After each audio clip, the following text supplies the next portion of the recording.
What is going on, everyone? My name is Andy. Welcome back to another FPL video. In this one, it's my team selection for Game Week 33. And the reason that I'm doing this video so early on a Monday is because the deadline is 6 PM UK time on Tuesday. So don't miss that. I'm going to run through how the team is looking off the back of the free hit in Game Week 32, what transfers I'm thinking about making, and why I'm considering taking a hit this week. And we'll also discuss captaincy as well. Before all that, let's quickly take you through how I did in Game Week 32. So I did use my free hit. That is now all my chips gone. I've used my second wildcard, triple captain, bench boost, and now free hit. But it was a pretty good week. 77 points overall. The game week rank was just inside the top 117k, and that did give me another green arrow. So that's now 9 green arrows in a row. There's no way this run can continue till the end of the season. I'm just waiting for that week where I get a big red arrow. Maybe it'll be in game week 33. We'll talk about that in a minute. I couldn't quite hold on to top 50k, so after Saturday's games,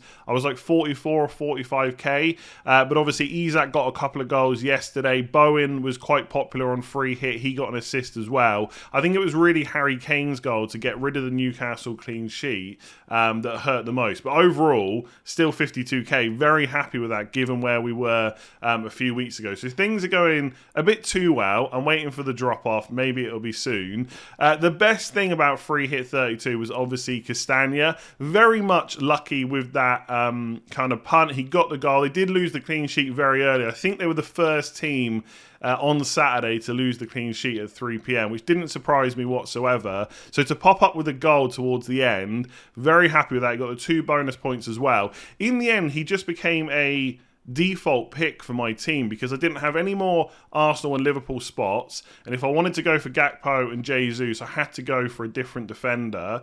I didn't want to double up on Newcastle, which actually proved to be correct. I didn't want to double on Palace, even though they did end up keeping a clean sheet. So then it was really just Castagna or Moreno or someone like Zuma instead, and I just wanted to go with the guy with a home fixture. So got very lucky, but also absolutely loved it. My second favourite thing of the week was probably seeing on Twitter that Luca Dean was about to come on for Villa and thinking, well, you know, Villa have still got a clean sheet. That means Moreno is going to come off and loads of people on free hit own him, only for Tony to wipe out that clean sheet and get all 3 bonus points. So that was really nice as well.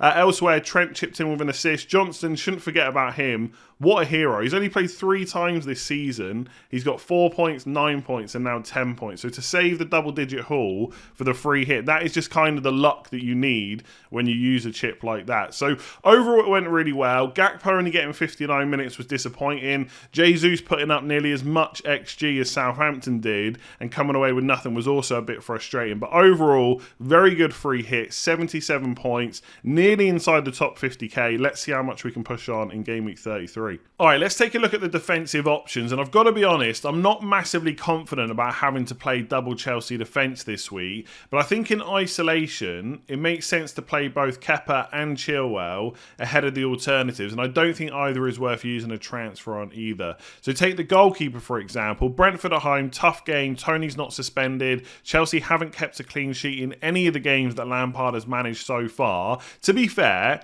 he's only managed 4, and 3 of them were Brighton and Real Madrid twice in the Champions League. But still, not a huge amount of confidence there. But the alternative is Ederson against Arsenal at home. Now, Man City, definitely a better defence than Chelsea, but I think the Arsenal attack is better than Brentford. And although, if you ask me who's going to win that game between Man City and Arsenal, I would say Man City. I also think Arsenal are going to score. Right? I think most people would agree with that. So if I don't think there's much of a chance between getting a clean sheet for Ederson and Kepa, I'd probably take the guy with a better fixture on paper. So Brentford's tough, but it's not as tough as Arsenal at home. And he's also more likely to get me save points and stuff like that. So Kepa's in goal. Now with Chilwell, I don't know if I would put much money on Chelsea getting a clean sheet ahead of Newcastle this week, but it's an away game for Newcastle. Botman doesn't have a huge amount of attacking threat, and it would mean doubling up with Trippier. So I would just rather take the risk with Chilwell instead. Hope they finally get a clean sheet, and maybe he'll get me an attack and return as well. And then the only other option is Luke Shaw. Now,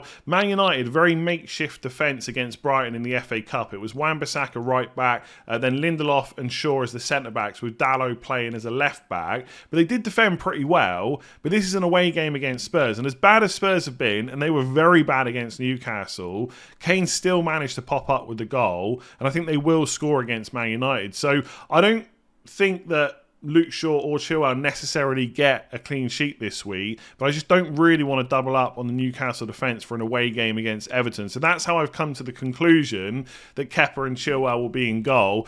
Trippier, really poor recently. Like, if you look at his returns, even in a game where they absolutely smashed Spurs, they still ended up conceding. He didn't get any attacking returns in the 6 goals that Newcastle got.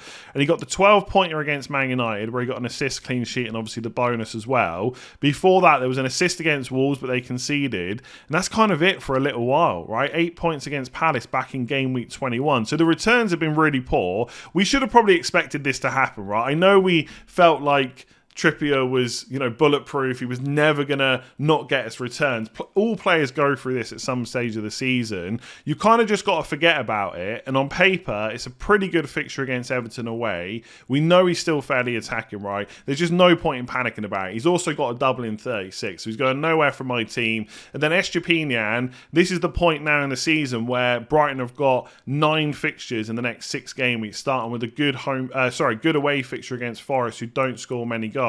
Yes, they've just played 120 minutes in the FA Cup, but I don't think it's going to matter too much. There's only the Premier League now to worry about for them, and obviously they are fighting for those European places. And to be fair to Estepinian, I know I've been a little bit worried about his minutes at times, like in game week 29 especially, but he has not been benched in the Premier League since game week 13 against Man City, where he came on for 24 minutes. He has started every single game since then. He was hooked at half-time in the FA Cup for a performance that De Zerbi wasn't happy with, but since then he's played every single game. So if you're thinking about getting a Brighton defender in, and you don't want to go for Dunk, then you could look at Estepinian as an alternative. He's definitely going nowhere from my team. I'm just going to hold him throughout all the doubles unless it looks like he's lost his place. So I think for me, none of those players are worth using a transfer on. I am going to look to do Chilwell to Trent Alexander-Arnold, but I've only got 0.4 million in the bank. So that's really a move for game week 34, where Liverpool have got the double and then some good single game week fixtures afterwards. So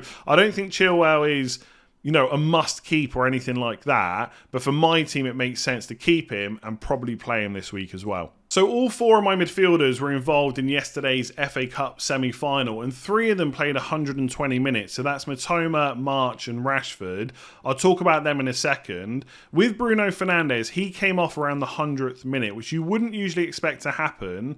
But in the first half of normal time, he did pick up a bit of a knock to his ankle. Now, he was able to play through it for quite a while, but presumably that's why he was subbed off in the first half of extra time. And when he did go off and sat on the subs bench, there were some journalists saying he had an ice pack on that ankle. So that is less than ideal. And I do wonder if that was more of a nothing game, like not a semi-final of an FA Cup, would he have come off sooner? Perhaps. What's worth saying is when he was subbed off, he wasn't happy about it. So he obviously thought he could play through, even if Ten Hag and the coaching staff thought a little bit different. So that is a slight concern, but this is a guy that's pretty much available for every single game Man United have and usually plays right until the end as well. So I'm not hugely concerned, especially when the Spurs game isn't until Thursday. So I'm happy to hold on to him. The only issue is the game on Thursday is good for recovery, but it's not good for FPL information because Ten Hag's press conference will probably be on Wednesday and the deadline for FPL is on Tuesday.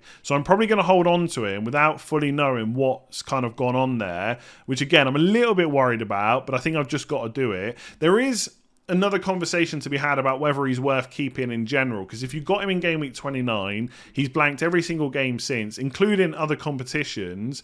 And against Brighton, look, I don't think he had loads of great opportunities to score, and I'm not saying he created a massive amount of assists, but he was still probably one of the better players, especially in the first half. And if you've watched all his games since game week 29, you're probably wondering to yourself, how has he not scored or got any attacking returns? He has been a bit unlucky, even in those games where he played decent. deeper, he probably should have come away with at least an assist. Now, he's nearly 10 million, so you do expect more than that, but I think there's enough kind of encouragement there for me just to kind of keep hold of him. And obviously, Casemiro is back, Eriksen's back from injury, so he's more often than not going to play as a number 10. Eriksen, not long back from injury, so there is always a chance that Fred or Sabitzer or someone like that might come in and Fernandes might drop a bit deeper. But from here until the FA Cup final, which is 5 days after Game Week 38, it's only Premier League matches for Man United. And I think Casemiro and Eriksen will start every single one they're available for, which means Fernandes gets to play as a number 10. So I just don't see enough use for my team of using a transfer on him. Some of you are obviously in a position where instead of Rashford, you've maybe got Grealish, or instead of Odegaard, you've got Grealish. Then it's a lot more difficult of who you sell to get Salah in. But for me, I just sell Odegaard to do that, and I just keep hold of Fernandes, who's got lots of extra fixtures to come between now and the end of the season with those 2 double game weeks. So for me, it doesn't make sense to use a transfer on him. With Rashford, I was a little bit surprised he played 120 minutes. Out with an injury, plays 45 minutes against Sevilla, because obviously Man United are chasing the game, then plays 120 minutes against Brighton, and similarly to Fernandes kind of playing through that ankle injury, I wonder whether, if this was just 2 Premier League games against easy opposition, would Rashford have played that long? Probably not. The encouragement for him is, I don't think he really struggled through that 120 minutes. It wasn't his best game. I'm sure he's not up to 100% match fitness, but I don't think at any point it looked like he was really struggling with that injury. So hopefully he's okay. And the fact it's Spurs on Thursday probably means he's going to start again. And Ten Hag could have made different subs against Brighton. He could have left Antony on and maybe taken Rashford off and brought Sancho on for him, etc. But he didn't. He chose to leave Rashford on. Maybe that was a risk because it was the FA Cup, but I didn't think he looked that bad. And I actually thought he looked slightly better as the game went on. So I'm not hugely worried about him, and I'm glad that I kind of kept him. And then with Mitoma and March, look, having 4 players that have played 100 plus minutes before a midweek fixture is not ideal. But who's coming in for Brighton for Mitoma and March, right? It's a good fixture.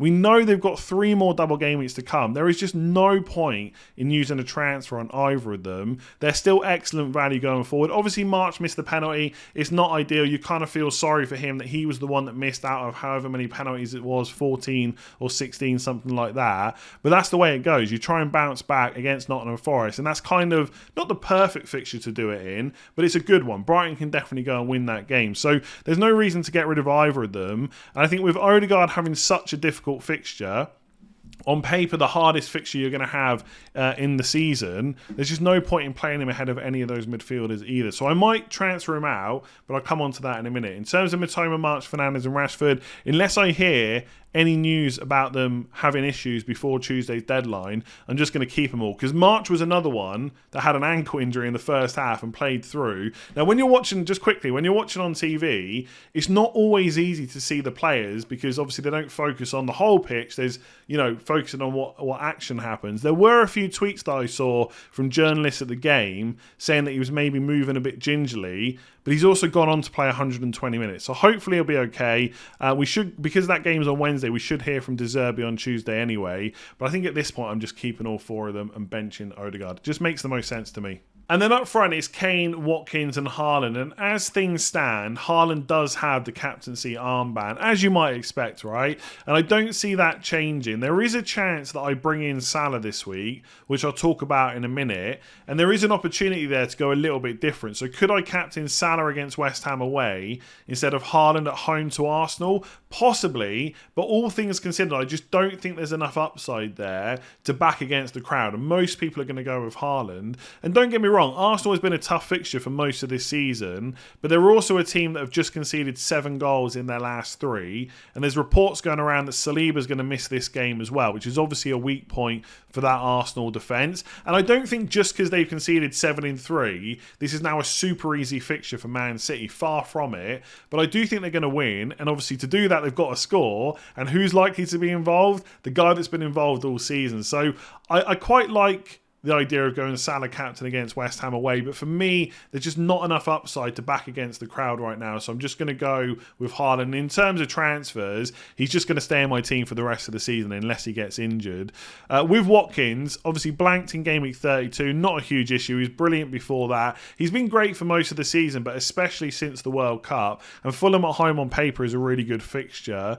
In terms of long-term plans for him, I don't think there's any rush to get rid of him, but I'm probably going to bench him in game week 34. I'll talk about that more next game week. Right? It's not a huge. If you have to play him, it's not a problem. But for my team, it just makes sense to bench him, and I'll probably keep him for game week 35 against Wolves. But after that, it's Spurs at home, Liverpool away, Brighton at home. Now, if Villa keep playing as they have done, they will score goals in those games. But I think it makes sense in game week 36 to trade him. That sounds very American. Transfer him to Isak instead. So that's my plan. Do I think that, again, Watkins is a must-sell before Spurs? Absolutely not, especially when they've just been smashed by Newcastle. But he's really my only route to get Isak, given the other transfers that I want to make. But for now, he's staying.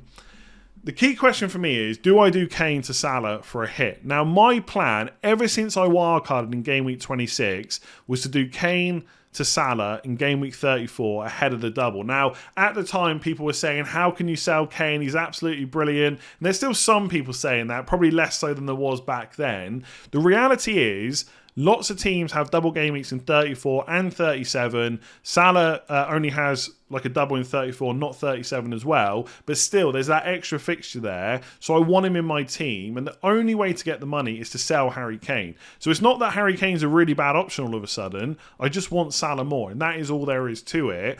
Now, the original plan was 34. But last night, Kane dropped in price. Trent also went up in price. He's another player that I want in game week 34. And all of a sudden, money is getting very tight. The other issue for me is, right, for any of you that are tracking prices right now, Salah could go up in price. And I've got 0.1 million spare as it stands. So if he did go up in price, I'd still be okay. But Chilwell is very close to a drop. And he's the person that I'm going to sell to Trent. So if Salah goes up and Chilwell goes down, suddenly I cannot make those moves.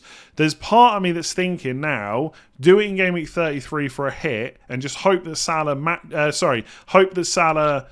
scores 4 or more points than Kane this week. And I don't necessarily think that's going to happen. I don't want to make this transfer, but the price changes are kind of forcing me into it. So this would be the move.